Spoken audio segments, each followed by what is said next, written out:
로마서 8장입니다. 로마서 8장 206페이지입니다. 로마서 8장은 우리 성령론에 해당이 되는 아주 중요한 내용들이 풍성하게 소개가 되고 있습니다. 우리가 복음서에서 이렇게 성령론을 배울 수 있는 것은 요한복음 14장, 15장, 16장, 이런 17장에 아주 집중되어 있고요. 바울 서신에서 특별히 이렇게 성령론과 관련해서 아주 집중적으로 소개되고 있는 것은 로마서 8장입니다. 적어도 우리 개혁주의 성령론은 어떠해야 되는지, 그 성령의 역사가 우리 구원의 이신칭의에 또 어떻게 관여하시고 또 어떻게 역사하시는지, 왜 우리는 이러한 은사체험과 이러한 경건주의자들이 주장하는 신비체험과 같은 이런 황홀경과 같은 이러한 방식의 성령의 역사를 인정하지 않는지, 왜 장로교는 말씀을 사랑하고 우리의 인격이 성장하는 이러한 성령의 역사와 사역을 성경적이다라고 주장을 하는지를 이 로마서 또 8장을 통해서 잘 살펴보시기를 바랍니다. 성화론으로 이제 넘어가고 있습니다. 칭의 부분에서 성화와 칭의의 이러한 관계를 소개했고, 이제 성화가 아주 본격적으로 이 8장을 통해서 마무리되고 있습니다. 로마서 8장은 성화의 정의, 전인격적 성장, 주체는 하나님, 또 수단은 또 은혜의 수단으로서 또 교회와 관련된 부분, 또 국가와 사회, 가정, 이러한 부분들을 또 하나님께서 중요한 성화의 수단으로 또 삼아 가신다라는 것. 기준은 십계명이라는 것. 그리고 그 성화의 성격은 이 땅에서 우리가 육체가 부활하기 전까지는 완전하게 성화될 수 없다라는 것. 불완전 성화를 우리는 가르친다라는 겁니다. 인간의 인격적 책임, 인간의 인격을 하나님이 도구와 수단으로 사용하시기 때문에 칭의와 중생에 있어서는 우리의 인식이 그걸 느낄 수는 없습니다. 그러나 성화에 있어서는 우리의 인격을 사용하신다라는 것이에요. 그래서 우리가 책임을 지고 또 노력하고 또 수단을 사용하는 이러한 열심을 또 필요로 한다라는 것입니다. 성화와 성령의 관계, 그럼에도 불구하고 그 모든 성화의 역사와 능력은 성령께서 이루어 가신다라는 거예요. 성화와 섭리의 또 관계 등 다양한 내용들이 소개가 됩니다. 특히 8장의 성화는 개혁파의 불완전 성화와 넓은 복음주의, 경건주의, 회중파의 완전 성화 차이로 많은 논쟁이 벌어졌습니다. 성화의 과정에서 회개와 경건 생활의 책임을 등한시하는 외식주의와 형식주의도 문제지만, 너무 강하게 이 성화의 또 생활의 이러한 규범을 아주 엄격하게 강조하는 이런 엄격주의, 완전 성화론도 문제가 됩니다. 회개와 경건 생활을 강하게 몰아붙이면 어떤 일이 벌어질까? 왜 장로교는 성화의 과정에서 회개와 경건 생활을 강하게 몰아붙이지 않는 것일까? 왜 역사 속에서 완전한 성도 중심의 교회를 구성하려는 극단적 순결주의, 완전주의가 자꾸 등장할까? 어거스틴과 싸웠던 완전주의자들은 도나티스트라는 파입니다. 이단으로 정죄가 됐습니다. 그 전에는 노바티안 목사라고 해서 그를 따르는 자들을 노바티안 자들이다라고 말합니다. 중세 시대에는 프란체스코와 같은 또 이러한 수도원주의자들이 산속과 또 광야의 사막에 들어가서 수도원을 짓고 세상과 완전히 단절하는 이러한 완전주의자들이 있었습니다. 종교개혁 시대 때는 제세례파가 완전주의자들이었습니다. 그리고 17세기로 넘어와서는 회중파 계열의 이러한 또 사람들이, 회중파 청교도들이 완전주의자들이었습니다. 또 조금 더 넘어가게 되면 존 웨슬레, 또 성결교단, 이러한 교단 이름 자체도 성결교단이라고 할 정도로 완전주의를 표방합니다. 그리고는 경건주의, 이 감리교, 성결교단, 구세군, 이러한 형태들을 경건주의라고 말하는 것입니다. 그리고는 이제 그들보다 더 심각한 신비 체험을 강조하는 오순절파 교단들이 완전한 이러한 성화를 강조를 합니다. 오순절파는 완전한 그런 증거로 방언을 강조를 하고 신비 체험, 황홀경을 강조한 거고, 또 이러한 감리교라든가 회중파에 있어서는 그 완전한 증거로 도덕적인 그런 완벽한 일정한 완벽한 개선을 그렇게 또 요구하고 주장한 겁니다. 바로 회중파와의 3대 회중파라고 하는 대표가 있죠. 존 오웬, 청교도의 황태자라고 하는, 그것은 회중파 청교도의 황태자이지 우리 장로교 계열의 청교도의 황태자라고 표현하지는 않는 것입니다. 일반 넓은 개념의 회중파 청교도의 아버지라고 하는 존 오웬, 존 버년, 침례교의 존 버년, 그 다음에 리차드 백스터. 리차드 백스터는 처음에는 굉장히 그래도 나름대로 바르게 시작을 했어요. 그러나 성도들의 세례를 받은 성도들의 삶이 뜨뜻미지근하고 예배 참여율도 떨어지고 생활 변화도 많이 나타나지 않으니까 거기에 대해서 너무 불만을 갖기 시작하면서 어떻게 이렇게 뜨뜻미지근한 사람들이 세례받았다고 신자가 될 수 있느냐, 이러면서 강렬한 생활의 변화를 요구한 겁니다. 엄격한 생활의 변화를 요구하면서 결국 믿음으로 구원을 받는다. 그러나 생활의 개선이 없으면 그 믿음은 중간에 다시 취소가 된다.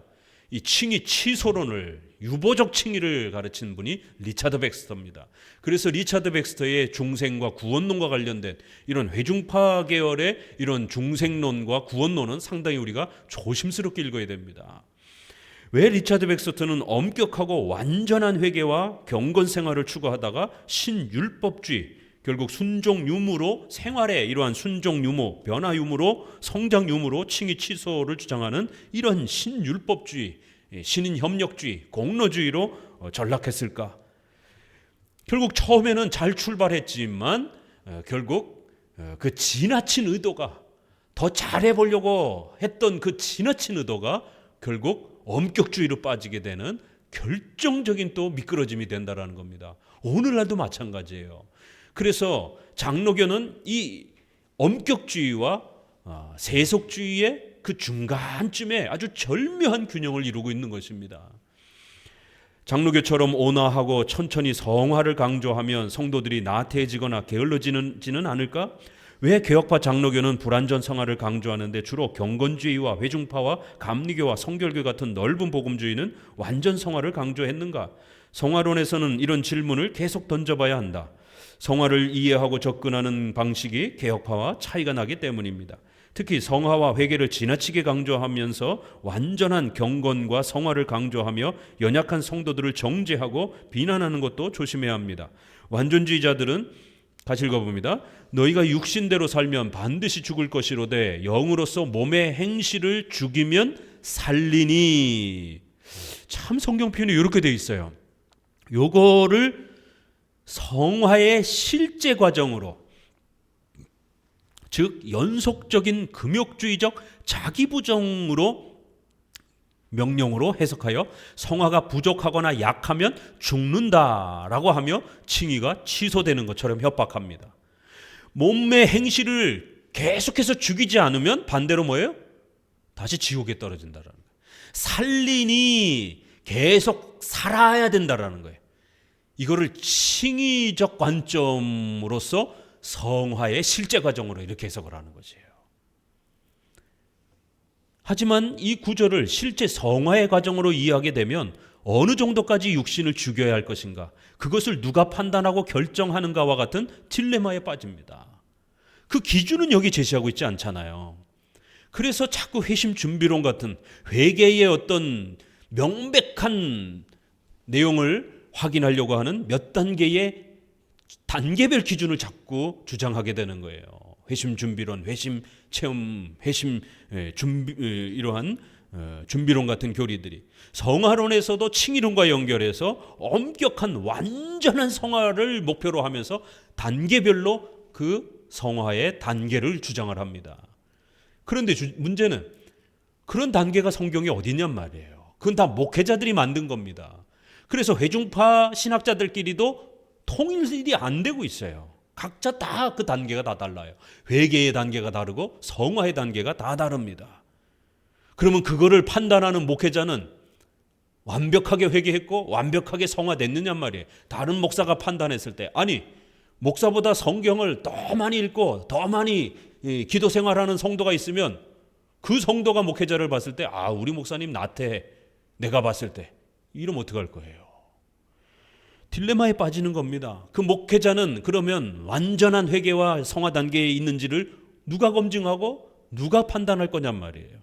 따라서 개혁파는 이 구조를 신자의 정체성에 대한 본질, 즉 칭의받은 자는 반드시 성화의 열매를 맺으며 살아가야 하는 존재로 변화됐다는 성화의 필요성과 당위성을 선언하는 고백으로 해석합니다. 잘 이해하셔야 돼요. 하나의 정의론이라는 거예요. 그러니까 정의를 내린 것이지 칭의받은 자들은 반드시 몸으로서 행실을 죽이면서 살아간다라고 하는 성화가 칭의의 열매로서 반드시 따라온다라고 하는 정의를 설명하는 것이에요. 그 실제적 성화의 구체적 그러한 과정과 단계를 설명하는 내용이 아니라는 겁니다. 유명한 마태복음 7장에 그 행실로 그 열매로 그들을 알지니 그럼 도대체 열매를 얼마큼 맺어야 됩니까? 오늘날 회중파 청교도들이 또 17세기에 이 백스터나 존 버년, 오웬이 아주 즐겨 썼던 그러한 구절입니다. 그렇기 때문에 아무리 세례받았어도 그 행실이 못마땅하고 그 담임 목사의 기준에 못마땅하면 못 충족되면 아무리 세례를 받았어도 그 사람은 구원받지 못한 것처럼 이렇게 윤리의 변화를 가지고 구원의 유무를 따지기 시작하면서 결국 공로주의, 그렇게 되면 행함이 많이 바뀐 사람들, 착한 일을 많이 한 사람들이 구원의 어떤 보증을 받는 결과가 생겨지면서 리차드 백스처럼 결국 율법주의로 돌아간 거예요. 앞부분에서는 오직 그리스도로, 오직 은혜로, 오직 믿음으로 우리는 전적 부패하고 다 얘기했습니다. 그런데 논리의 이 불안정성 때문에 성화를 지나치게 강조하다 보니까 칭의를 집어삼키면서 공로주의, 신율법주의, 선행구원주의로 신인협력주의로 빠진 겁니다. 이게 바로 청교도들의, 회중파 청교도들의 항상 그 부족한 신학의 문제인 것입니다. 이 회중파 청교도들의 신학적 문제점은 인간 중심적이고 구원론 중심입니다. 누구랑 비슷하죠? 루터하고 비슷한 거예요. 루터파하고 비슷한 거예요. 루터는 훌륭한 분입니다. 루터파들도 멜랑이통과 같이 훌륭한 분들이 있어요. 우리가 회중파를 이단이라고 하면 안 됩니다. 훌륭한 분들이에요. 그렇지만 루터파 신학에 머물러 있는 거예요. 우리 개혁파, 개혁주의를 부르짖는 분들은 적어도 칼빈과 기독교 강요와 웨스민스터의 이 신학의 체계, 하나님 중심적으로 로마서 11장 36절을 신론 중심으로 오직 하나님께 영광이라고 하는 이 신론 중심의 신앙의 체계를 구축하면서 세워가는 것이지, 로마서 1장 17절에 인간의 구원에다가 초점을 맞추고 이끌어가는 게 아니라는 것입니다. 우리 눈에 보기에 아무리 부족해도, 성화가 부족해도 세례받고 합당하게 신앙 고백했으면 얼마든지 신자로 취급해 주는 겁니다. 이러한 구절은 성화의 정의론에 대한 그런 해석인 것입니다. 또한 이들은 완전한 성화 단계에 이르기 위해서는 성령이 친히 우리 영으로 더불어 우리가 하나님의 자녀인 것을 증거하시나니라는 말씀처럼 이거 잘 보셔야 돼요. 우리 영으로 더불어. 그 킹제임스 성경에서는 이제 with로 되어 있어요. 그런데 로이드 존스와 은사주의자들은 제2 은사 체험을 주장하는 자들은 to로 읽습니다. 영어에. 뭐뭐에게. 우리는 더불어 with로 읽습니다. 이렇게 성경 해석이 달라집니다. 우리가 하나님의 자녀인 것을 증거한다 라고 했을 때, 자 보세요. 성령이 우리에게 뭔가를 바깥에서 성령이 우리에게 뭔가를 증거, 제2의 강력한 신자라고 하는 그러한 느낌과 확신을 부어준다라는 거예요. 성령의 기름 부으심이다, 이렇게 해석을 하는 거예요. 제2 은사 체험을 주장할 때 가장 또 로마서에서 많이 즐겨 쓰는 구절입니다. 성령이 우리에게 뭔가를 증거한다라는 것을 제2 성령 세례 체험을 넣어준다, 바깥에서 우리에게 넣어준다, 이렇게 해석하는 거예요. 이것도 각색을 한 겁니다. 사실 문자 그대로 읽지도 않은 것이에요. 자, 문자 그대로 읽어보면은요, 성령이 보세요, 우리와 더불어 우리가 하나님의 자녀인 것에 대한 확증과 보증을 한다라는 뜻이지, 이게 어디 은사 체험입니까? 이게 하나님의 자녀됨에 대한 강력한 확신과 보증을 우리에게 증거한다라는 것이에요. 이렇게 개혁주 해석과 다릅니다. 이들은 제2 은사 체험을 주장하는 로이드 존스와 같은 이런 은사주의자들은 성령께서 우리에게 새로운 은사를 특별한 사람들에게만 계속 추가적으로 은사 체험을 통해서, 부흥 체험을 통해서 증거한다, 이렇게 말하는 거예요. 그 증거를 그러한 성령 체험, 신비 체험, 은사 체험으로 증거한다, 이렇게 이해를 하는 것이에요. 그러나 우리는 그렇게 이해하지 않습니다. 개혁주의는 그렇게 해석하지 않습니다. 결국 이들은 새로운 1단계, 2단계의 은혜를, 이렇게 특별히 2단계의 은혜는 구별된 자들에게만 주신다라는 거예요.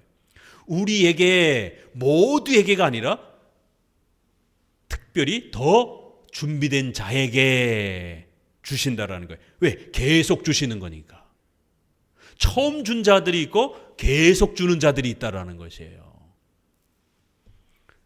하지만 개혁파는 14절 이후의 문맥을 따라 우리 영으로 더불어, 우리 한글이 아주 잘 번역했습니다. 기가 막히게 번역해 놨어요. 성령께서 우리를 중생케 한 후 양자의 은혜를 주시고 내적 조명으로 신앙의 확신을 세워가는 구원의 본질적인 은혜로 해석한다. 중생, 칭의, 양자의 이러한 은혜를 우리에게 보증하는 그러한 위로와 확신을 말한다라는 것이에요. 그러니까 이것은 모든 신자에게, 믿는 모든 신자에게 주는 동일한 그러한 칭의와 중생의 양자됨의 은혜를 증거하는 거예요. 우리가 인지하지 못하지만 중생은 우리가 인지하지 못하잖아요. 칭의도 우리가 인지하지 못하잖아요. 양자도, 여러분 양자 됐다고, 하나님의 자녀 됐다고 뭐 이마에 표시가 됐습니까? 갑자기 이마가 막 반짝반짝합니까? 아무것도 인지할 수가 없어요. 이 부분은 하나님의 주권적으로 펼쳐지는 인간의 그러한 인격을 사용하지 않고 우리 안에 강력하게 넣어주시는 그러한 성령의 불강력적인 은혜이기 때문에 그렇습니다. 바로 이러한 중생, 칭의, 양자와 같은 우리의 신분 변화에 대한 우리 약한 본성이 새롭게 거듭나고 새로워지는 이 엄청난 다시 사는 이 은혜를 성화와 같은, 회개와 같은 이런 외적인 이러한 또 은혜의 또 수단 과정들을 통해서 끊임없이 우리가 확신하고 또 느낄 수 있도록 보증해 가신다라는 구원의 본질에 대한 칭의와 이러한 우리의 거듭남에 대한 신앙의 은혜를 보증한다라는 그러한 성령의 약속이지, 하나님의 자녀가 된다라고 하는 것에 대한 확증이지, 여기 어디 은사 체험이라는 걸 왜 자꾸 여기다가 집어넣습니까? 한마디도 없는데. 즉 모든 신자에게 주시는 중생과 양자와 내적 조명의 은혜를 말하는 것입니다. 자, 본문으로 한번 들어가 봅시다. 1절을 같이 한번 읽어보십시다. 1, 2절. 그러므로 이제 그리스도 예수 안에 있는 자에게는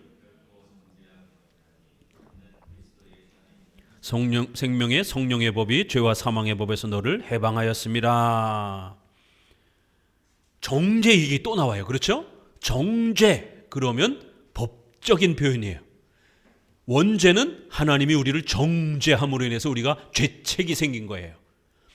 사법적인 정죄를 받은 것입니다. 그래서 칭의는 뭐예요? 법정적 칭의라는 겁니다. 왜 우리 종교개혁자들이 끊임없이 로마 가톨릭의 행위와 인간의 공로를 반대하면서 인간이 착해서 구원받는 게 아니라 법정적 칭의라는 거예요. 우리가 뭔가 변화되어서 구원을 받는 게 아니라 하나님이 우리를 칭의, 구원받은, 죄사함받은 의로운 자로 법적으로 선언해 주는 거예요. 여겨주는 거예요. 칭의해 주는 것이에요.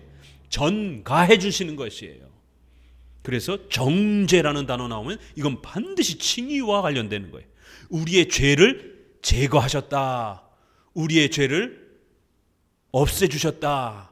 이런 표현이 나오면 성화와 관련된다고 그랬죠. 특별히 정죄라는 이러한 단어는 칭의와 관련되어 있기 때문에 이제 예수 그리스도 안에서 중생하고 칭의받은 자들은 어떻게 해요? 신분이 변화되는 겁니다. 우리가 착해진 게 아니에요. 여전히 옛 모습으로 있어도 이제는 우리가 새로운 신분을 얻게 되었다는 겁니다. 하나님의 자녀라고 하는, 의인이라고 하는, 절대로 정죄가 이제 다시 일어나지 않는, 죄인이라고 하는 그 신분이 다시 우리에게 쏟아지지 않는, 의인이라고 하는, 정죄를 받지 않는 완벽한 신분을 얻게 되었다는 거예요. 성화에 있어서는 이 칭의가 근간이 되어야 됩니다. 자꾸 회중파가 성화를 강조하다가 칭의를 집어삼키는 거예요. 이 논리의 불균형 때문에, 논리의 부족함 때문에. 그래서 교리를 어떻게 배치하고 교리를 어떻게 구성하고 강조하느냐에 따라 자칫 잘못하면 신학이 무너지고 알미니안주의 신학으로 돌아가는 이유가 바로 이런 데 있는 겁니다. 성화를 강조할 때는 반드시 칭의의 열매로서, 구원의 조건이 아니라 구원받은 자의 그러한 삶의 열매로서 이렇게 성화를 강조해야 된다는 거예요. 반드시 칭의가 근간이 돼야 된다는 거예요. 이는 그리스도 예수 안에 있는 생명의 성령의 법. 성령을 어떻게 표현했어요? 우리를 중생케 하시는 분, 이렇게 표현한 겁니다. 요한복음 3장 기억나십니까? 물과 성령으로 거듭나야 된다. 성령의 역사는 바람과 같다. 눈과 우리의 느낌으로 잡을 수가 없어요. 느낄 수가 없어요. 바람처럼. 성령으로 난 자는 이와 같다. 이렇게 아주 요한복음의 중생과 관련해서 우리가 인지하는 그러한 형태로 중생은 일어나는 게 아니라 성령께서 우리가 인지하지 못하는 그러한 시각 속에 성령께서 우리의 악한 본성을 그렇게 바꿔주시는 거예요. 그래서 새 사람이 되었다, 거듭났다, 다시 살아났다 라고 이렇게 말하는 거예요. 우리는 예전 그대로의 우리의 인격을 가진 존재예요. 그러나 우리의 이 악한 본성이 새로운 본성으로, 하나님을 사랑하는 착한 마음으로 성향, 우리의 이 본성이 바뀐 거예요.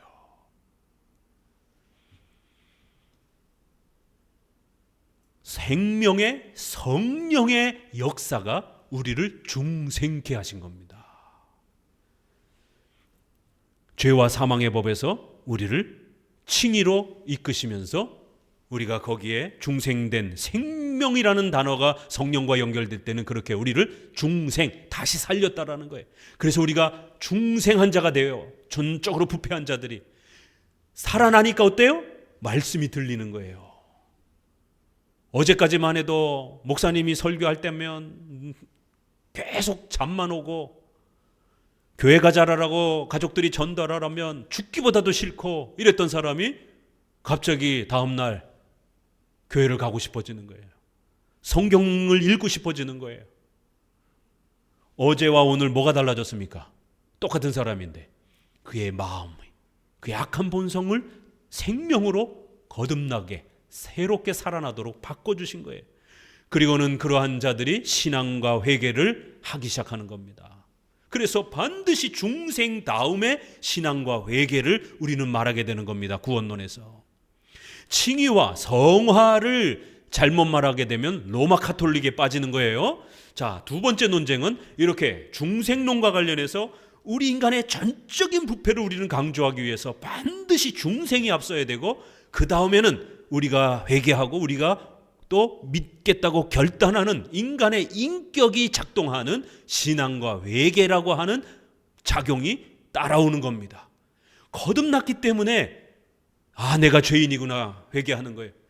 교회 다니고 싶다, 예수님 믿고 싶다 라고 믿겠다라고 고백하고 교회로 오는 거예요. 신앙과 회개의 열매가 나타나는 겁니다. 그래서 우리 장로교는 중생을 반드시 먼저 말을 하는 겁니다. 성령 하나님께서 불강력적인 은혜로 생명의 그러한 성령의 역사가 우리를 살려주셔야만이 신앙과 회개의 반응을 나타낼 수 있는 거예요. 그런데 회중파와 회심준비론과 또 감리교는 거꾸로 말합니다. 회심준비론, 중생하기 전에 일정한 회개를 준비해야 된다라는 거예요. 그러면 그 결과로 우리가 거듭난다라는 거예요.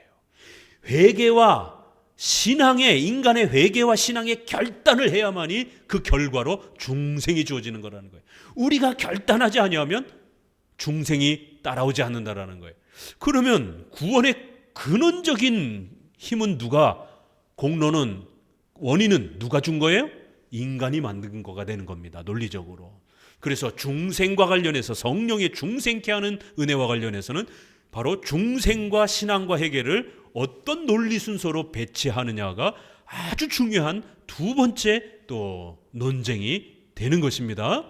그래서 생명의 성령의 법이 죄와 사망의 법에서 정죄되면서 이제 신앙과 회개를 하니까 우리가 어떻게 돼요? 하나님이 우리를 오직 믿음으로 의로운 자로 칭의와 양자의 신분의 변화를 주는 겁니다. 그래서 신앙과 회개를 해야 칭의와 양자가 따라오는 것이에요. 시간적으로는 동시적으로 발생이 돼요. 그러니까 내가 신앙을 고백하고 회개하면서 중생된 자임을 느끼기도 하는 거예요. 그러나 이 목회자들이, 신학자들이 논쟁을 하는 이 교리 논쟁은 논리적 순서를 말하는 거예요. 왜냐하면 하나님의 이 역사를 어떻게 논리적 순서에 따라 설명하느냐에 따라 인본주의적인 인간이 회개의 신앙의 주인공이 되기도 하고 하나님이 주인공이 되기도 하는 것이에요. 성도들이 실제 시간 속에서는 이 모든 구원의 이러한 각 단계들이 동시적으로 일어나는 겁니다. 우리가 설명하는 것은 하나님이 구원의 주체라는 것을 어떻게 논리적으로 잘 설명할 것이냐에 대해서, 구원론에 있어서 칭의와 성화를 어떻게 설명할 것이냐, 또 중생과 신앙과 회개를 어떻게 설명할 것이냐와 관련된 아주 중요한 성경 해석의 논쟁이라는 것입니다. 성도들의 실제 현장에서 일어나는 그러한 구원의 반응과 또 신앙과 회개의 반응을 말하는 건 아니에요. 그것은 동시적으로 일어나기 때문에 내가 신앙과 회개를 고백해서 내가 신자인 걸로 느끼는 것인지, 내가 중생된 자인 걸로 느끼는 건지, 아니면 중생은 됐기 때문에 내가 신앙과 회개를 하는 것인지 동시적으로 일어나는 거예요. 다만 하나님이 이걸 설명해봐라 라고 하게 되면 논리적으로 설명을 해야 될 것 아니겠어요? 우리가 신자가 된 것에 대한 하나님의 구원의 역사는 이렇게 여러 과정으로 설명할 수 있고, 특별히 하나님의 절대 주권으로 우리를 구원시킨다라고 하는 그 과정을 잘 구축해서 설명해야 된다라는 겁니다. 율법이 육신으로 말미암아 연약하여 할 수 없는 그것을 하나님이 하신다.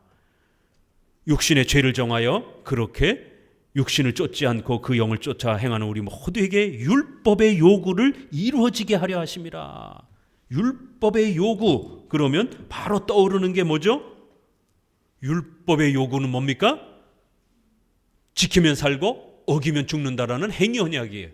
그래서 아담이 율법을 어겼기 때문에 죄값이 발생이 됐고, 율법에 또 지키면 살리라, 영생을 줄 거라고 하는 약속은 또 여전히 남아있는 거예요. 죄인된 우리는 두 가지 요구가 발생이 된 겁니다.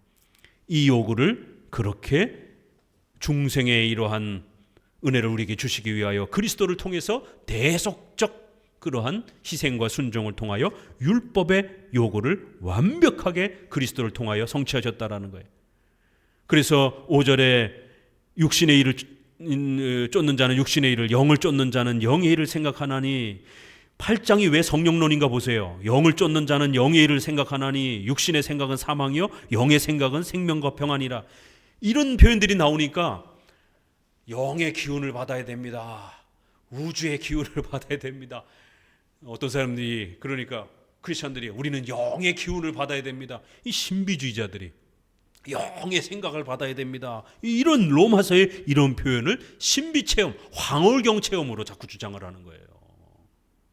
그러나 이것은 성령께서 우리를 어떻게 구원으로 이끌어 가시는지에 대한 다양한 성령에 대한 표현인 것이에요. 그래서 영이라고도 표현하고 성령이라고도 표현해요. 성령이라는 표현은 로마서 8장에 5번 나옵니다. 영은 영을 이렇게 또 표현을 까지 추적하게 되면 자그마치 8장에 15번이 언급이 됩니다. 1장부터 7장까지 5장에서 한 번 소개가 됩니다. 7장까지. 그런데 8장부터 후반부에 20번이 등장을 합니다. 성령이라는 단어가. 그런데 8장에 15번이 등장을 해요. 우리를 중생케 하시고 거듭나게 하시는 것은 성령의 역사라는 거예요. 그럼 어떤 일이 벌어진다고요? 정죄함에서 벗어나는 이신칭의 은혜가 일어나고 그것을 이루기 위한 신앙과 회개의 결단과 고백들이 따라붙는다라는 거예요. 그럼 이제 새로운 신분을 얻은 하나님의 자녀가 된 사람들은 영의 생각, 성령과 동행하며 성령과 함께 살아가는 그러한 성령의 마음과 생각들을 실천하는 자로 그렇게 살아가게 된다는 거예요. 영의 일, 성령이 원하시는 일을 생각하고 쫓아가게 된다는 거예요. 육신의 생각은 사망이지만 영의 생각을 직통계시라고 자꾸 생각하면 안 되는 겁니다. 로마서에서는 바로 삼위일체, 또 그 삼위일체 하나님께서 예수 그리스도를 우리에게 보내주셔서 십자가의 대속적 희생과 또 죽음과 부활의 이 위대한 구원의 역사를 베푸시는 이 위대한 일을 행하시는 성령으로 소개가 되는 거예요. 그리고 그 성령께서 우리에게 신앙과 회개를 통하여 오직 믿음으로 이신칭의의 하나님의 자녀가 되는 은혜를 주는 것을 성령의 역사로 말하는 것이에요. 그리고는 그 성령께서 이제 하나님의 말씀을 우리가 실천하며 살아가면서 하나님의 뜻을 실천할 갈 수 있도록 그렇게 이끄실 거다는 거예요. 그래서 영의 생각은, 성령의 생각은 직통계시가 아니라 하나님의 말씀을 말하는 거예요. 예수 그리스도를 쫓아가는 삶을 말하는 것이에요. 7절 보세요. 하나님의 법에 굴복치 아니할 뿐만 아니라 할 수도 없다라는 거예요. 불신자들은. 그러나 이제 신자들은 하나님의 법에 굴복할 수 있고 순종할 수 있게 되었다라는 겁니다. 9절에도 보니까 하나님의 영이 거하시면 너희가 육신에 있지 아니하고 영에 있나니 누구든지 그리스도의 영이 없으면 그리스도의 사람이 아니라. 성령이 거하신다라는 것을 제2성령의 체험으로 뭔가를 부어준다, 이렇게 해석하면 안 된다라는 거예요. 이건 계속해서 지금 칭의와 관련된, 중생과 관련된 그 구원의 본질에 대한 표현이잖아요. 그렇죠? 성령이 우리 안에 자리 잡지 아니하면 우리는 죽은 자라는 거예요. 우리는 칭의받지 못한 죄인이라는 거예요. 그러나 이제는 우리는 칭의받은 거듭난 생명의 법으로 중생케 된 그러한 새로운 신분과 새로운 본성을 가진 그리스도의 사람이라는 겁니다. 그래서 그리스도께서 너희 안에 계시면 몸은 죄로 인하여 죽은 것이나 영은 의를 인하여 산 것이라. 새로운 신분과 변화를 받았기 때문에 새로운 삶을 살아가는 존재가 되었다라는 거예요. 예수를 죽은 자 가운데서 살리신 이의 영이 너희 안에 거하시면 그리스도 예수를 죽은 자 가운데서 살리신 이가 너희 안에 거하시는 그 영으로 말미암아 너희 죽을 몸도 부활케 하신 것이다라는 거예요. 그래서 그 구원의 은혜는 최종적으로 우리 육체의 부활까지 완성시키고 그 육체와 영혼이 결합하여 영원히 사는, 천국에서 영원히 사는 이 복을 성령께서 만들어 가실 것이다라는 거예요. 소, 중, 회, 신, 칭, 수, 성, 견, 영화까지 9개 단계의 이 거대한 구원의 선물들이 우리 안에 펼쳐질 것이다라는 거예요. 12절 같이 읽습니다. 그러므로 형제들아 우리가 빚진 자로들 너희가 육신대로 살면 반드시 죽을 것이로되 영으로서 몸의 행실을 죽이면 살리니. 그러니까 아까 보았던 것처럼 이 말씀은 칭의가 취소된다 이런 뜻이 아니라 이제부터는 열심히 성화를 위해서 노력하며 살아가라는 것이에요. 그러면 성화의 그 풍성함들을 우리가 더욱 크게 맛보게 될 것이다라는 거예요. 무릇 하나님의 영으로 인도함을 받는 그들은 곧 하나님의 아들이라. 이렇게 하나님의 아들들은 반드시 육체의 욕심을 꺾으면서 거룩함으로 성장하고 자라간다라는 것이. 너희는 다시 무서워하는 종의 영을 받지 아니하고 양자의 영을 받았으므로 아바 아버지라 부르짖느니라. 다시 또 칭의로 돌아와요. 그렇죠? 이러한 엄청난 성화의 이 변화된 인격적인 거룩한 삶은 절대로 우리 인간의 힘으로 되는 게 아니라 성령의 궁극적인 도우심으로 이루어지는 것이다라는 거예요. 여기에 어디 은사체험이라는 단어가 있습니까?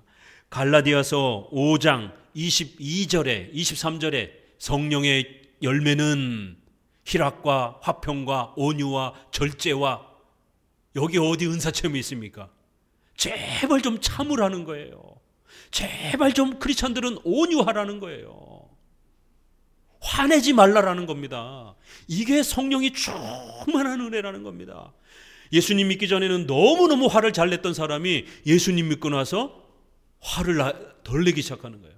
부부싸움을 하루에도 12번도 더 했던 부부가 예수님을 믿고 나더니만 부부싸움이 현격하게 줄어드는 거예요. 이게 성령의 충만한 증거이지, 황홀경에 빠지고 무슨 은사체험을 하고 떼굴떼굴 굴르고 이거는 미신입니다. 이건 샤머니즘입니다. 역사 이래로 그런 성령 체험은 전부 다 악한 영의 그러한 체험이다라고 어거스틴과 종교개혁자리 웨스민스터가 우리 개혁주의 안에서 끊임없이 비판했던 겁니다. 악한 영들의 장난이지 절대로 성경적인 성령론이 아닙니다. 성령이 충만해져서 우리가 거룩해져 가면 우리의 인격이 변화된다라는 거예요. 성도들이 착해져 간다라는 거예요. 잘 참고 온유하고 화평하고, 고린도전서에 그 방언이 유일하게 나오는 그 많이 다루는 고린도전서에도 13장에 사랑은 오래 참고 화내지 아니하고 싸우지 아니하며 나눠주기를 좋아하고, 그리고 갈라디아서 5장 24절에 그러므로 성령으로 인도하는 자들은 우리의 욕심을 십자가에 못 박았느니라. 그게 성령 충만함의 증거라는 거예요. 제발 좀 욕심 좀 내지 말라라는 거예요. 크리스찬들이 얼마나 이기적인지, 요만큼도 양보 안 하려고 그러고, 차 운전하다 보면 단 한 번도 양보 운전 안 해주려고 그러고, 욕심을 십자가에 못 박는 게 성령 충만함의 증거지, 무슨 방언을 10시간씩 기도하고 무슨 직통계시를 하고 환상을 보고 부흥체험을 하고 이런 게 아닙니다. 제발 그런 오순절파 경건주의 신비주의에 빠져서는 안 됩니다. 양자의 영을 받았다. 칭이 되고 양자되는, 그래야 아바 아버지로, 하나님을 아버지로 부를 수 없던 자들이 하나님을 아버지로 부르게 되는 엄청난 은혜의 역사가 일어난 거라는 거예요. 그래야 성령이 친히 우리 영으로 더불어 우리가 하나님의 자녀인 것을 증거한다라는 거예요. 신비 체험을 주는 게 아니라 우리가 구원받은 칭의와 양자의 신분을 가진 자임을 확신하게 만든다라는 겁니다. 신앙과 회개와 성화의 반복적인 그런 과정들을 통해서. 그러니까 17절부터 각오하라는 거예요. 신자가 되면 자기의 욕심을 십자가에 못 박고 자기 자신을 쳐서 자기 자신을 부정하며 고난을 받을 각오를 하라는 거예요. 여기 어디 은사체험이 소개가 됩니까? 17절에 보세요. 자녀이면 또한 후사, 곧 하나님의 후사여 그리스도와 함께한 후사니 우리가 그와 함께 영광을 받기 위하여 고난도 받아야 된다는 거예요. 생각한데 현재의 고난은 장차 나타날 영광과 좋게 비교할 수 없을 정도로 소중한 그러한 장래의 영광을 위하여 우리가 고난받아야 된다는 거예요. 이 땅의 피조물조차도 아직 완성되어 있지 않아서 피조물들도 많은 고통 가운데 있다라는 거예요. 23절, 이뿐 아니라 또한 우리 곧 성령의 처음 익은 열매를 받은 우리까지도 속으로 탄식하여 양자될 것 곧 우리 몸의 구속을 기다린다. 이것도 잘 읽어야 돼요. 이 구절도 로이드 존스와 또 신비주의자들이, 경건주의자들이 성령 체험, 은사 체험을 주장하는 제2 성령 세례 주장할 때 성령의 처음 익은 열매를 받은 두 번째 열매가 또 있다라는 거예요. 그러니까 처음 열매가 있고 두 번째 열매가 있다라는 거예요. 처음 열매는 뭐예요? 세례고 두 번째 열매는 제2 성령 세례라는 거예요. 그러니까 로이드 존스도 세례를 통해서는 표시를 받고 제2 부흥 체험을 통해서는 인침을 받는다 이렇게 말을 해요. 우리는 세례를 통해서 성례가 뭐예요? 은혜 언약의 표시와 인침이라고 말하는 겁니다. 그런데 로이드 존스는 은혜 언약의 첫 번째 표시이고 표시 정도라는 거예요. 그러나 보증과 인침, 강력하게 우리가 하나님의 자녀라고 하는 엄청난 확신과 용기를 갖게 하는 강력한 하나님의 그러한 임재 체험과 동행해 주심에 대한 확신은, 보증은 두 번째 부흥 체험에서 온다라는 거예요. 그러면 첫 번째 표시 받은 사람들은 뭐예요? 그럼 그 신자예요? 아니에요. 이러니까 유보적 칭의, 단계적 칭의 개념들이 나오는 거예요. 1단계 칭의 받은 사람, 2단계 칭의 받은 사람, 이러한 구원론 구조가 형성이 된다는 겁니다. 대놓고 유보적 칭의를 주장하지는 않지만 간접적으로 단계별 칭의 취소론을 주장하는 이러한 심각한 구원론이 만들어지고 소개된다는 것입니다. 그래서 우리는 정통 우리 장로교회의 구원론이 얼마나 성경적이고 또 올바른지를 알 수가 있는 것입니다. 개념에서도 그렇고 논리에서도 그렇고 표현에 있어서도 단회적 칭의, 법정적 칭의라고 하는, 절대로 인간의 공로를 통해서 칭의가 만들어지는 게 아니다라는 것, 이것을 아주 견고하게 지켜가는 겁니다. 처음 열매 이러면서 성령의 처음 익은 열매를 받은 우리까지도 속으로 탄식하여 양자 될 것. 여기 잘 보세요. 성경을 꼼꼼히 곱씹으면서 읽어야 됩니다. 양자 될 것을 기다린다라는 거예요. 그러니까 처음 익는 열매는 예수님 믿고 회개하는 정도, 그래서 세례받는 정도라는 거예요. 그러나 부흥 체험과 은사 체험을 통해서 양자로서 하나님의 백성과 자녀라고 하는 아주 강력한 보증을 받는다라는 거예요. 왜요? 될 것이라고 미래형으로 되어 있다라는 거예요.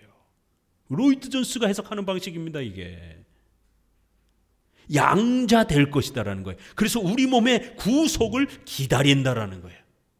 완성되어 있지 않다라는 거예요. 이 보증과 인침은 완성된 게 아니라는 거예요. 그럼 이거 누가 받느냐? 특별히 사모하는 자가 받는다라는 거예요.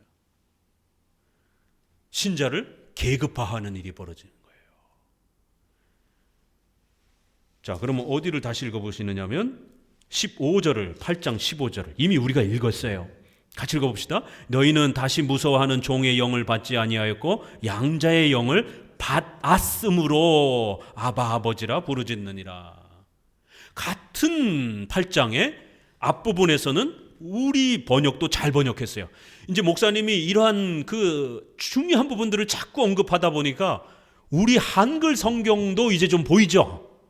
아, 쌍시옷 집어넣으면 좀 조심해서 읽어야 되겠구나. 이렇게 진행형 뭐뭐 하느니라, 뭐뭐 될 것이니라, 리을자 붙으면 미래형이고요. 그렇죠? 그러니까 우리 한글 성경도 관심을 가지고 보면 어느 정도는 원칙을 따라 번역했기 때문에 보입니다. 근데 평상시에 그런 훈련이 안 돼 있기 때문에 그냥 막 대충 막 넘어뛰는 것이에요. 이 부정과거 동사, 헬라어에서 단 한 번 발생하는 그러한 동사, 과거 동사로, 이제 부정과거라는 것 많이 들어봤죠? 그렇죠? 헬라어에는 여러 동사가 있는데 과거에 단 한 번만 이례적으로 발생하는 그런 아주 독특한 과거형이 있는데 그 부정은 과거. 받았다. 쌍시옷을 집어넣는 거예요. 영어의 완료형. 받았었다. 이런 것보다 더 독특한 과거형이에요. 단회적으로만 단 한 번 발생하는 그런 독특한 과거입니다. 양자의 영을 받아서 우리가 칭의와 양자의 이러한 은혜를 완성했다라는 거예요. 단회적 칭의, 완성적 칭의, 확정적 칭의. 그런데 23절에는 양자 될 것을 기다리고 있다 이렇게 표현하니까 심각해지는 거예요. 미래형으로 표현하잖아요. 그러니까 로이드 존슨은 이거를 어떻게 해석합니까? 성령 세례, 제2 성령 세례로 해석을 짜맞추는 거예요. 억지로 끼워 맞추는 거예요. 자, 세간점 학파, 유보적 칭의자들은 이 구절을 어떻게 읽겠어요? 봐라, 아직 칭의가 덜 됐다고 표현하지 않느냐. 칭의가 단계별로 된다라고, 양자, 칭의가 아직 완성되지 않았다라고 하지 않느냐. 왜 양자됨을, 칭의를 미래형으로 표현하고 있습니까? 이것은 법정적으로 칭의가 완전한 겁니다. 완전히 받은 거예요. 그러나 최후 심판 때에 하나님께서 예수님이 오실 때에 의인과 악인 전체를 부활시키시고 의인에게는 칭의를 선포하시는 것이에요. 만드는 게 아니라, 완성하는 게 아니라 선포하시는 거예요. 내 백성들이다 라고 온 만방에 선포하는 거예요. 선언한다. 우리 대요리 문답에서 읽었습니다. 종말론 부분에서 선언하시고, 양자됨을 선언하시고, 그때 가서 10%, 99% 됐던 거를 1%, 10% 완성하고 만든다, 확립한다, 이런 게 아니에요. 선언해 주시는 것이에요. 그런 차원에서는 아직 이제 온 만방의 최후 심판 때 앞에서 공적으로 선포되어지는 이러한 부분은 아직 남아있는 거예요. 지금 우리가 개인적으로 그리스도 앞에 의인으로 받아들여진 거예요. 그러나 이제 최후 전체를 심판하실 때에 하나님께서 그의 백성들을 온 만방의 하나님의 백성들이라고 선포하실 것이다라는 거예요. 그래서 처음 익은 열매를 받은 우리 하나님의 자녀된 백성들은 그렇게 성화를 통해서 영화되어 최후 심판 때 그리스도께서 심판자로 오셔서 온 세상에 하나님의 자녀들의 그 칭의와 양자됨을 공적으로 선포하시는 때까지 우리는 소망하며 기다린다는 거예요. 그렇기 때문에 이러한 소망은 우리에게 소중한 거고 잘 참으면서 기다리라는 거예요. 25절. 그래서 26절에 이와 같이 성령도 우리 연약함을 도우시나니, 그러니까 성도들이 성화의 노력을 하며 살아갈 때 성도들을 혼자 내버려 두지 않는다라는 거예요. 반드시 함께 하면서 성령께서 기도를 해주실 거라는 거예요. 마음을 감찰하시는 이가 성령의 생각을 안 하니 성령이 하나님의 뜻대로 성도들을 위하여 간구하실 것이다라는 거예요. 그래서 우리 성도들 안에 벌어지는 그 수많은 일들 가운데서도 모든 것이 합력하여 선을 이룰 수 있도록, 이 섭리와 관련해서 유명한 표현이잖아요. 성령께서 허락하지 않는 일들은, 아버지께서 허락하지 않은 일들은 이 땅에 어떤 것도 일어날 수 없습니다. 외우셔야 돼요. 반복합시다. 이 땅에 하나님이 허락하셔야만 일어나는 거예요. 하나님이 허락하셨으면 가장 좋은 겁니다. 이건 외우셔야 돼요. 이 8장 28절하고 같이 외우셔요. 이 구절 외우고 이걸 요약해서 하나님이 허락하셔야 우리의 머리털까지도 하나 떨어진다라는 거. 하나님이 허락이 없이는 절대로 어떤 일도 일어날 수 없다라는 거. 하나님이 허락하셨으면, 여러분 안에 어떤 일이 벌어졌어요. 그럼 하나님이 허락하신 거예요. 그럼 가장 좋은 일인 겁니다. 말씀이 여러분을 살리는 겁니다. 이런 교리로 무장되어 있지 아니하면 질병과 사고와 재난을 만났을 때 하나님이 원망하면서 다 무너집니다. 내 힘으로 성화를 이루어간다고 생각했던 사람들 다 무너집니다. 내가 이만큼 했는데 왜 하나님이 나를 이렇게 고통 속에 두는가? 하나님이 원망하면서 다 무너집니다. 비록 성화는 우리가 열심히 책임을 지고 해나가야 됩니다. 우리의 악한 습성들을 고쳐나가야 됩니다. 그러나 이 모든 것도 성령께서 도와주시면서, 성령께서 강력히 하나님, 성부 하나님께 기도해 주시면서 우리를 지키시고 변화시키시면서 우리가 성장해 가는 것이다라는 거예요. 칭의에서도 성화에서도 절대로 자랑할 수 없다라는 겁니다. 자, 29절 30절 구원의 서정이라고 하는 로마서의 구원론을 한마디로 이렇게 두 구절로 요약했습니다. 같이 읽습니다. 하나님이 미리 하신 자들로 또한 그 아들의 형상을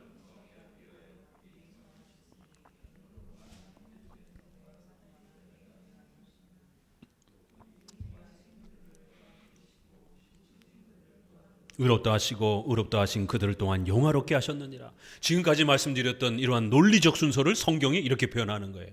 구원에는 이렇게 일정한 여러 논리 단계들이 있다라는 거예요. 하나님이 우리를 부르시고 중생케 하시는 것이에요. 그 아들의 형상으로 우리를 새로운 본성으로 만들어주는 것이에요. 아무나 다요? 아니에요. 예정된 백성들에게만. 그 부르신 자들에게 제한속죄, 그들만을 위해서 그리스도의 그 위대한 공로를, 칭의를, 의롭다함을 주신다라는 거예요. 그리고 그 의롭다한 자들은 이제 성화와 견인과 영화의 과정을 거쳐간다라는 거예요. 칭의와 성화 전체가 하나님의 성령의 도우심 속에 성령께서는 어떤 일을 하신다고요? 이렇게 우리의 구원의 역사들을 이루어 가시는 것이지, 우리가 무슨 직통계시를 하고 떼굴떼굴 굴르고 부자가 되게 하고 정치를 바꾸고 이런 데에 초점이 맞춰져 있는 게 아니라는 거예요. 그런즉 이 일에 대하여 우리가 무슨 말을 하리요? 하나님이 우리를 대적하시면 누가 우리를 대적하리요? 이 구절이 이제 마지막에 나오는 겁니다. 견인교리가 나오는 거예요. 유명한 견인교리입니다. 이게 하나님이 붙잡아 주시기 때문에, 택자들을 붙잡아 주기 때문에 성령께서 이렇게 모든 것이 합력하여 여러분의 머리털까지 상하지 않도록 그렇게 붙잡아 주시는 성령의 어마어마한 불강력적인 은혜를 통해서 우리가 하루하루 숨쉬며 살아간다라는 거예요. 섭리교리를 알아야 불안하지 않습니다. 섭리교리를 알아야 두려움을 쫓아낼 수가 있어요. 돈만 조금 없어도 금방 우리 마음은 어리석고 모자르고 원망과 불평불만과 온갖 그 죄악의 영향을 받기 때문에 이 엄청난 칭의의 은혜를 받고도 우리가 하나님의 자녀인데도 조금만 생활이 어려워지면 입이 대빨 나와가지고 하나님 믿니 안 믿니, 교회 가니 안 가니, 신앙생활 하니 안 하느니, 목사님 설교가 듣기 싫니 말리, 금방 마음이 돌아지는 거예요. 몸이 조금만 아파도 왜 하나님은 나를 건강하게 안 지켜주는가? 왜 내가 아픈가? 이런 원망들을 하게 되는 거예요. 또 사업이 조금만 어려워져도 왜 사업이 자꾸 이렇게 어려워지는가? 온갖 불평들을 쏟아놓는 겁니다.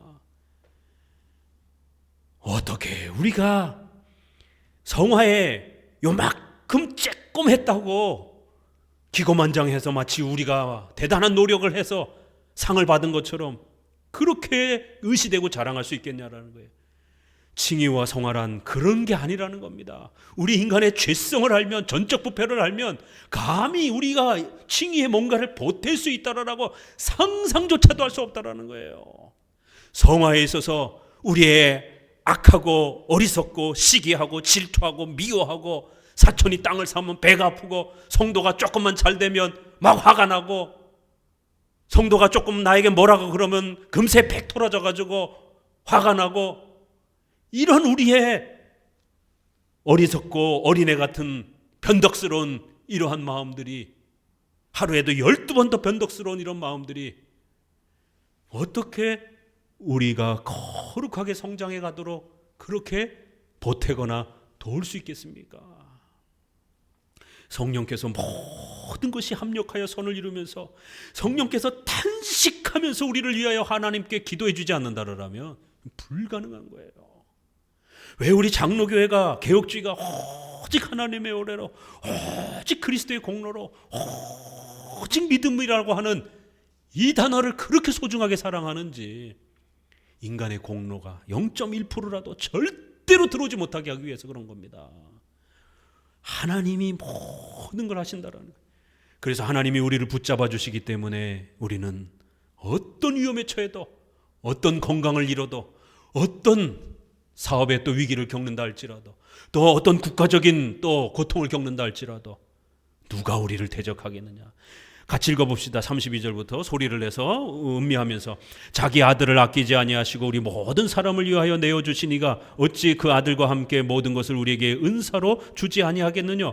누가 능히 하나님의 택하신 자들을 송사하리요 의롭다 하신 이는 하나님이시니 누가 정죄하리요 죽으실 뿐 아니라 다시 살아나신 이는 그리스도 예수시니 그는 하나님 우편에 계신 자요 우리를 위하여 간구하시는 자시니라.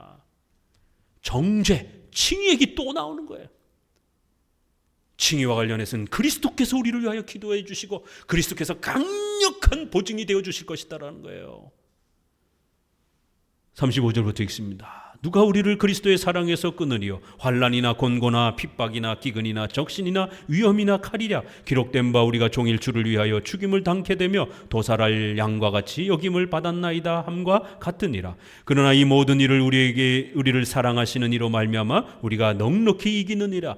내가 확신하노니 사망이나 생명이나 천사들이나 권세들이나 현재일이나 장래일이나 능력이나 높음이나 깊음이나 다른 아무 피조물이라도 우리를 우리 주 그리스도 예수 안에 있는 하나님의 사랑에서 끊을 수 없느니라. 예정과 견인교리로 마감하고 있는 겁니다. 성도 여러분, 이신칭의의 또 예정론의 제한속죄의 또 전적부패의 이러한 교리가 얼마나 우리를 든든하게 붙잡아 주는지, 성화의 이러한 교리가 우리를 살려주는 거예요. 여러분, 잠자리만 들려고 해도 불안하고 내일은 또 어떻게 될까? 또 내일은 혹시라도 아프지 않을까? 내일은 또 혹시라도 무슨 재정의 어려움을 겪지 않을까? 또 내일은 또 경기가 어렵다 보니까 회사에서 잘리지 않을까? 오만 가지 아픔과 걱정들이 물밀듯이 찾아오면서 잠도 제대로 못 자고 불면증에 시달리면서 식은땀을 흘리고 온갖 공포와 두려움 속에 사는 게 인생입니다. 그러나 우리 신자들은 하나님의 자녀요 양자가 되어 성령의 도우심으로 이렇게 성화의 인격적인 삶을 살아가면서 소망을 바라보며 참으면서 기다리는 이러한 위대한 자들이라는 거예요. 그리스도의 사랑에서 절대로 끊을 수 없는 그런 어마어마한 자들이라는 겁니다. 여러분의 신분이 어떤 자들인지를 아셔야 된다는 거예요. 칭의. 그렇기 때문에 우리는 하나님의 자녀로서 떳떳하게 살아가라는 것이에요. 우리가 돈이 없지 믿음이 없습니까? 가오가 있어야지. 자기 하나님이 어떤 하나님인지도 알지도 못하면서 돈이 없어가지고 기죽어 가서 돈 많은 사람 앞에만 서면 그냥 고개가 숙여지고, 건강하지 못한 사람들은 건강한 사람들 앞에 고개가 숙여지고, 권력이 없는 사람들은, 성도들은 권력 있는 사람 앞에 왠지 모르게 위축이 되고. 절대로 그러지 마세요. 우리가 돈과 권력이 없지 믿음이 없는 게 아니잖아요. 신자들은, 일본말 써서 죄송합니다, 가오가 있어야지. 자존심이 있어야죠. 내가 누군데. 그렇다고 교만에 빠지라는 얘기는 아니에요. 그리스도의 사랑에서 끊을 수 없는 이 어마어마한 이 신분, 예수님, 우리 하나님이 되신 그 성자 예수님이 이 땅에 오셔서 자신의 목숨을 맞바꾸고 얻으신 선물이라는 거예요. 성부 하나님이 영원히 교제하셨던 그 성자 아들을 죽음에 내어주고 원수됐던 우리를 5장에 있는 것처럼 입양하여 자녀로 맞아준 하나님께서 그렇게 낮아지시고 희생을 치르고 값주고 사신, 그리하여 그리스도의 사랑 안에서 절대로 끊을 수 없도록 영원토록 지키겠다라고 하나님이 다짐과 보증을 하잖아요. 이거면 됐지. 뭘 또 은사 체험과 떼굴떼굴 굴러야 됩니까? 믿음이 없으니까 떼굴떼굴 굴르려고 그러는 거예요. 하나님이 안 도와주는 것처럼 조금만 건강을 잃으면, 조금만 재정을 잃으면, 조금만 사업이 어려워지면 마치 하나님이 안 도와주는 것처럼 제발 이 로마서 8장을 암송하시고 메아리치시고 불안하면 10번, 100번, 1000번이라도 그리스도의 사랑에서 끊을 수 없는 이라라고 하는 이 로마서 이 8장 뒷부분에 이 견인교리를 암송하고 소리 높여 읽으세요. 말씀을 믿을 때 위로와 소망이 생기는 겁니다. 우리가 누군데요? 감히 돈 그까 있게 뭘 하고, 권력, 명예 그게 뭘 하고, 건강 그게 뭐라고. 어차피 70년을 사나 90년을 사나 다 죽게 되어 있습니다. 우리는 부활하여 영원히 사는 이 어마어마한 영생의 보증을 갖고 사는 자들이에요. 절대로 일찍 죽었다고 억울할 필요 없고, 몸이 병들어 죽었다고 해서 억울할 필요 없습니다. 다 하나님의 뜻 안에서 하나님의 교회와 영광을 위해서 다 미랄로 쓰시는 겁니다. 스데반은 사역하자마자 돌에 맞아 죽었어요. 야고보도 사도도 시작하자마자 로마의 핍박에 죽어버렸습니다. 조금 오래 살았지만 베드로나 바울이나 또 사도 요한도 다 순교를 당하십니다. 종교개혁 역사에 순교당하신 무수한 우리의 선조들이 수두룩합니다. 거기에 비하면 우리는 아무것도 아닙니다. 우리는 너무 편한 세월에 살고 있는 것이에요. 8장은 이러한 어마어마한 성령의 구원의 은혜와 성화의 위대한 역사들을 우리에게 다시 각인시켜주는 겁니다. 보증시켜주는 것이. 그러니까 부족하더라도, 연약하더라도 한 걸음만 노력하라는 것이에요. 착하게 살려고, 십계명대로 살려고 한 걸음만 노력하시라는 거예요. 성도들 미워하지 말고, 목사님 미워하지 말고, 우리 다 같은 인간이에요. 다 같은 부족한 사람들이에요. 그러나 하나님이 이 땅에 성찬을 나눌 수 있는 그리스도의 가족으로 모아준 사람들입니다. 왜 자꾸 욕하고 험담하고 뭐가 어떻다 저떻다 손가락질하고 그러지 말라라는 거예요. 예수님이 요한복음 17장에 죽어가시기 마지막 밤에 간절히 피눈물로 기도하신 그 대제사장 중보기도라고 하는 아버지와 성자와 성령이 우리가 하나 된 것처럼 저희도 하나 되게 해주옵소서. 그리하여 세상으로부터 저들이 하나님의 자녀됨을, 하나님의 백성임을 증거케 해주옵소서. 성도들이 하나가 되게 해달라는 거예요. 다른 서신에서는 성도들이 찢어지면 그리스도의 몸을 또다시 찢는 것이다라고 이렇게 경고하십니다.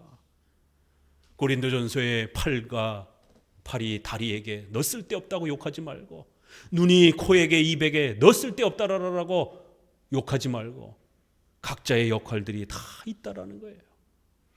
자, 9장으로 넘어가 봅니다. 자, 9장은 지금까지 소개한 칭의와 성화 등의 구원은 인간의 선행이나 공로가 아니라 궁극적으로 하나님의 영원한 예정 속에서 일어나는 은혜임을 강조합니다. 자, 다시 돌아갔죠? 이 구원의 모든 기본 과정들을 다 설명하고 난 다음에 이제 9장, 10장, 11장은 예정론이 소개가 되는 거예요. 그래서 우리 칭의론은 반드시 예정론하고 조화를 이루면서 설명을 해야 됩니다. 칭의론이, 신앙과 회개론이 예정론 없이 설명이 되게 되면 공로주의가 또 돼요. 이게 루터파의 문제점인 겁니다. 칭의론만 주구장창 강조를 한 거예요. 루터도 처음에는 조금 예정론을 강조를 했었어요. 그러나 칭의론만큼 강조하지 못했습니다. 그러다 보니까 칭의론이 더 강해지면서 예정론은 사라져버렸어요. 정작 로마서의 이러한 균형을 찾지 못한 거예요. 왜요? 우리가 구원받고 칭의받고 신앙, 회개, 성화, 이 모든 것은 하나님의 은혜요, 하나님의 예정 속에 그의 택하신 백성들에게 주는 하나님의 은혜라는 걸 다시 그 구원의 근원과 공로가 어디서부터 오는 것인지를, 그건 하나님의 은혜로부터, 예정으로부터 오는 것이다라는 것을 3장에 걸쳐서 강조를 합니다. 오직 은혜와 예정을 강조한 어거스틴과 인간의 공로적 의지와 책임을 강조한 펠라기우스의 논쟁에서부터 무조건적 선택을 강조한 도르트 총회의 칼빈주의자들과 인간 의지의 조건적 선택, 즉 신인 협력적 예정을 강조한 알미니안주의에 이르기까지 교회사 전체는 예정론을 싫어하는 분파와 사랑하는 분파로 나눠질 정도로 인간의 구원에서 예정론의 성격을 어떻게 이해해야 하는가는 매우 중요한 신학적 논쟁점입니다. 잘못된 예정론 형태들은 대부분 2가지를 핑계로 삼습니다. 첫째로 하나님께 불의가 있느냐, 불의하시다. 폭력성을 핑계로 댑니다. 이들은 개혁파처럼 예정론을 너무 강하게 강조하면 인간의 죄의 문제와 유기의 책임이 하나님께 돌려져서 하나님이 악한 신처럼 보여질 수 있으니 예정론을 너무 강조하면 안 된다고 비판합니다. 둘째로 하나님이 어찌 허물하시느뇨. 이게 로마서 9장에 다 들어가 있어요. 예정론자들이, 알미니안주의자들이 도르트 총회에서 아주 가장 공격적으로 비난했던 이 두 가지 질문, 로마서에 다 들어가 있어요. 인간은 다 똑같아요. 그러니까 예정론 싫어하는 인간의 본성은 똑같아요. 이 두 가지 질문으로. 하나님이 악하다라는 거예요. 하나님이 악한 신 아니냐. 자꾸만 우리가 그렇게 은혜만 자꾸 강조하면 악한 신처럼 보인다. 두 번째, 불공정하다. 둘째로, 하나님이 허물하시느냐. 누가 그 뜻을 대적하리요 하니니 말씀처럼 공평성, 정의의 문제를 핑계로 삼는다. 왜 누구는 구원시켜주고 누구는 기회를 안 주느냐. 이런 공평성의 문제라는 거예요. 예정론을 너무 세게 말하면 인간의 도덕과 윤리가 망가지고 성도들이 나태해질 위험이 있다라고 비판합니다. 예정론 비판자들을 정리하면 다음과 같습니다. 이거 잘못된 거예요. 첫 번째는 예정을 아예 대놓고 부정하는 자들이 있어요. 예정론을 전면적으로 부정하는 형태가 있습니다. 두 번째는 예지예정, 반만 인정을 하는, 논리를 거꾸로 말하는, 예정을 말하긴 해요. 그러나 하나님이 지켜만 보신다. 누가 착한 일을 많이 하는지, 누가 선행을 많이 하는지 지켜만 보시다가 나중에 정하겠다라는 거예요. 그걸 줄여서 우리가 신학 논쟁에서 예정이라고 말합니다. 알미니안주의, 하나님은 먼저 모든 것을 확정하지 않고 미리 지켜보시다가 인간의 선행 유무를 보고 나중에 예정하고 결정하겠다라는 거예요. 아주 얼마나 교묘하게 예정론을 말하지만 결국 인간이 모든 걸 한다라고 이렇게 말하는 겁니다. 3번, 단일 예정. 이거는 알미니안주의 영향을 받은 웨슬레 계열의 이런 보편 구원론. 유기를 말하지 않는 거예요. 모두 다 예정됐다 이렇게 말을 해요. 또 바르트도 이렇게 말합니다. 선택만 강조를 해요. 다만 네가 구원을 못 받은 건 너가 제대로 못해서 선택을 못 받은 거라는 거예요. 하나님은 다 선택하려고 기다리고 계신다라는 거예요. 그러니까 유기를 말 안 하면, 버려지는 걸 말 안 하면 마치 인간이 결국 선택받을 건가 말 건가를 인간이 결정하는 이런 형태가 되는 거예요. 네 번째, 이 회중파와 관련된 겁니다. 논리적 체계가 약한 예정. 경건주의, 회중파, 루터파, 예정론에서 선택과 유기를 말하지만 예정론을 신앙의 중심에 세우지 않고 신론에서 예정론을 다루는 것을 매우 싫어하고 구원론에서 다루기를 원합니다. 회개와 신앙을 지나치게 강조하다가 예정론이 상대적으로 약화됩니다. 어거스틴과 칼빈, 웨스민스터 총회 신학자들은 개혁파와 장로교가 지켜온 성경적 예정론은 이중 예정론, 선택과 유기 전체를 말해야 된다라는 거예요. 두 개를 다 말해야 된다라는 거예요. 그래서 이거를 쌍방 예정론, 더블 예정론 이렇게 표현합니다. 이중 예정론이란 비록 죄 때문에 지옥에 버려지는 유기의 책임은 분명히 인간에게 있을지라도 그 자식들이 아직 나지도 아니하고 무슨 선이나 악을 행하지 아니한 때에 택하심을 따라되는 하나님의 뜻이 행위로 말미암지 않고 오직 부르시는 이에게로 말미암아 서게 하려 하사. 이 예정론과 관련해서 아주 굉장히 중요한 구절이죠. 11절. 선악을 행하기도 전에 특별히 쌍둥이를 하나님이 예로 들어주신 겁니다. 쌍둥이면 너무 똑같잖아요. 또 그들이 태어나기도 전에 하나님이 동생을 선택하는 거예요. 야곱을 선택하고 에서는 버렸다라는 거예요. 예정론을 가르쳐주는 사건이라는 겁니다. 이게 구약의 쌍둥이로 태어난 야곱과 에서가 왜 쌍둥이로 태어나서 동생이 선택을 받는지, 로마서는 그거를 바로 구약에서 가르치는 예정론의 실천적인 설명이라는 거예요. 그리고 또 22절에는 택자는 국률의 그릇과 불택자는 준비된 진노의 그릇의 구별에 대한 근원적 원인은 전능하신 하나님께 두는 것입니다. 웨스민스터 신조 3장 3항, 하나님의 작정으로 하나님께서는 자기의 영광을 나타내시기 위하여 어떤 사람들과 천사들은 영생을 얻도록 예정하셨고 다른 사람들과 천사들은 영원한 죽음으로 미리 정하셨다라고 이중예정을 고백합니다. 개혁파 이중예정론을 정리하면 다음과 같습니다.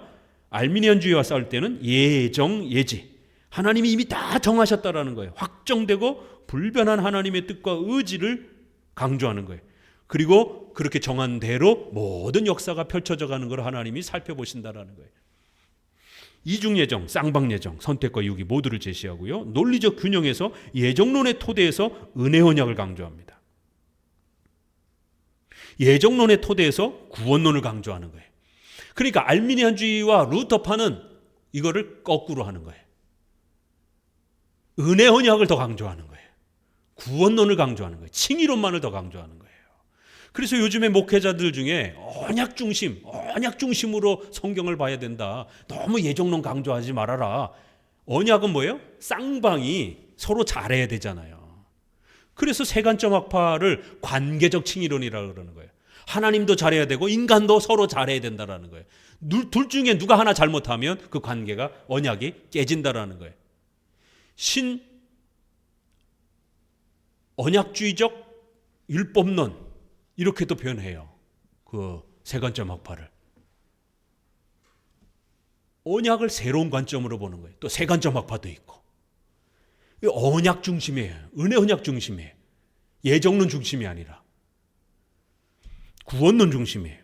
그러나 우리는 예정론을 기초로 해서 은혜 언약을 언급하며 언약적 책임으로서 신앙과 회개를 강조하는 겁니다. 예정론을 신론에 배치합니다.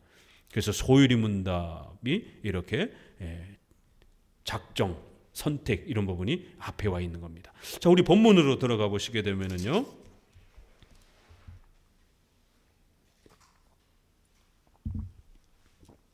9장은 내가 큰 근심이 있다 이러면서 고통이 있다. 내 양심이 성령 안에서 나로 더불어 증거하신다 이러면서 왜냐하면 바로 자신들의 조상 이스라엘 백성들 때문이라는 거예요. 이 구약을 어떻게 이해해야 될 것인가? 그러면 이런 주장을 하게 되면 그럼 구약의 백성들은 택함 못 받았나? 예정론에 대한 구원론에 대한 심각한 질문이 생기고 발생이 되는 거예요. 그래서 반드시 여기에 대해서 바울은 이제 대답하려고 구약 선조들을 이야기하는 겁니다. 4절에 보니까 저희는 이스라엘 사람이라 저에게는 양자됨과 영광과 언약들과 율법을 세우신 것과 예배와 약속들이 조상들도 저희 것이요 육신으로 하면 그리스도도 저희에게서 나셨느니라. 구약의 이스라엘 백성들은 외적으로는 굉장히 중요한 수단들을 많이 가지고 있었다라는 거예요. 그러나 우리가 앞에서 본 것처럼 그런 외적인 수단을 가지고 있다고 해서 할례를 가지고 있다고 해서 구원받는 건 아니라는 겁니다. 구약은 분명히 이스라엘 민족과 백성들을 하나님이 선택하셨다라고 말합니다. 그러나 예정론이라고 하는 건 그런 집단적인 국가적 선택을 예정론이라 말하는 게 아니라 개인적 선택을 예정론의 본질로 이해해야 된다라는 거예요. 어디를 읽으냐면 6절 7절을 보세요. 또한 하나님 말씀이 폐하여진 것 같지 않도다. 이스라엘에게서 난 그들이 다 이스라엘이 아니요 또한 아브라함의 씨가 다 그 자녀가 아니라 오직 이삭으로부터 난 자라야 내 씨라 칭하리라 하였더라. 이삭 9절에는 사라에게 또 10절에는 리브가에게 리브가는 야곱과 에서 그래서 같은 아브라함의 자손이었지만 이스마엘은 버림받고 이삭만 선택받았다라는 거예요. 같은 리브가의 자녀들이지만 이삭의 자손들이지만 에서는 버림받고 야곱은 선택됐다라는 거예요. 이렇게 구약에서도 이미 하나님은 선택은 개별적인 것이다라는 것을 가르쳐줬다라는 거예요. 다만 이스라엘 민족이라고 하는 하나의 민족적인 그러한 국가적인 이런 형태로 하나님이 임시적 형태로서의 선택을 하신 것은 맞다라는 거예요. 이거를 잘 구별을 해야 됩니다. 그러나 선택의 본질은 개개인의 선택을 말하는 것이다라는 거예요. 그래서 하나님의 말씀은 실패한 게 아니라는 거예요. 구약에 수많은 아브라함의 자손들이 있었지만 그들을 다 택한다라는 뜻이 아니라 아브라함의 자손과 이스라엘 백성을 택했다라는 말은 하나님이 국가적으로 그들을 구약의 신약이 오기 전에 구약의 하나님의 이러한 구원의 계시를 알리기 위한 도구로서 선택하셨다라는 의미지 그들 하나하나를 전부 다 구원으로 선택했다라는 의미는 아니라는 거예요. 구원과 관련된 선택이란 이렇게 개별적인 개인적인 선택이라는 거예요. 그래서 구약에도 선택받은 자들은 하나님의 백성으로서 신실하게 신앙을 다 지켜왔다라는 거예요. 그리하여 쌍둥이가 태어나는 장면을 통해서 야곱은 사랑하고 에서는 버렸다라는 거예요. 그러니까 하나님 앞에 이제 하나님이 불의하신 것처럼 이렇게 물어서는 안 된다라는 겁니다. 하나님은 전능자이기 때문에 16절에 원하는 자로 말미암도 아니요 다른 박질하는 자로 말미암도 아니요 인간의 손에 의해서 되는 게 아니라는 거예요. 오직 긍휼히 여기시는 하나님으로 말미암아 이루어진다라는 거예요. 18절에 하나님께서 하고자 하는 자를 긍휼히 여기시고 하고자 하는 자를 강팍하게 하신다. 강팍은 뭐예요? 하나님이 죄를 만드신다 이게 아니라 허용적 작정과 섭리를 말하는 거예요. 하나님은 죄를 짓지 않고도 얼마든지 그 죄를 허용하실 수 있는 거예요. 죄를 다스리고 사용하실 수 있는 거예요. 하나님의 뜻 안에서 선과 악 전체 역사가 펼쳐져 간다라는 거예요. 그렇기 때문에 그게 이해가 되지 않는다고 해서 하나님을 악한 신 취급하고 하나님이 마치 불공정한 것처럼 이렇게 몰아대서는 안 된다라는 거예요. 왜요? 20절에 사람아 내가 네게 감히 하나님을 힐문하느냐? 하나님은 창조주고 우리는 피조물이라는 거예요. 마치 사람이 토기장이가 진흙 한 덩어리는 귀하게 써서 집에 두고 다른 그릇은 또 밥그릇으로 개밥그릇으로도 쓸 수도 있는 것이에요. 그거는 토기장의 마음인 거예요. 그릇이 따질 수 있는 문제가 아니라는 겁니다. 그리하여 하나님이 그 진노를 유기에 버리시는 이런 목적으로 준비된 진노의 그릇이 있고 또 영광받기로 선택한 그러한 백성들을 하나님이 그렇게 예비했다 할지라도 그런 모든 준비와 예비는 다 하나님이 하시는 일이라는 거예요. 이렇게 구약에도 호세아서에서도 내 백성이 아닌 자들이 백성으로 취급되어지고 이사야에서도 또 이스라엘 무자손의 수가 비록 바다의 모래와 같이 많을지라도 남은 자만 구원을 받는 거예요. 선택된 자들만 구원을 받는 것이지 모래알같이 다 많은 사람들이 다 구원받는다라고 그들을 다 택했다라고 그렇게 말한 게 아니라는 거예요. 30절에 그런즉 우리가 무슨 말하리요 이방인들의 의를 얻었으니 곧 믿음에서 난 의요 의의 법을 쫓아간 이스라엘은 법에 이르지 못하였느니 그렇기 때문에 형식과 외식의 이러한 것만 쫓아간 이스라엘은 오히려 버림을 받고 이제 신약의 새로운 시대의 이방인들은 하나님의 택한 백성들은 또 초대를 받는 택자들이 하나님께로 나오는 것이다라는 겁니다. 외적인 할례와 형식을 가졌다고 해서 구원받는 게 아니라는 거예요. 어찌하여 그러느냐 이는 저희가 믿음에 의지하지 않고 행위에 의지함이라. 다시 로마서 또 돌아가죠. 그렇죠? 믿음이냐 행위냐. 행위가 아니라 오직 믿음으로. 그 오직 믿음이라는 말에는 오직 은혜로 오직 그리스도의 공로로 오직 성령 하나님의 불강력적인 은혜로 이렇게 구원받는 것이다라는 거예요. 오늘 8장 9장을 통해서 이렇게 구원론의 성화론 부분과 또 특별히 예정론 부분까지 또 이렇게 함께 살펴보았습니다. 기도합니다.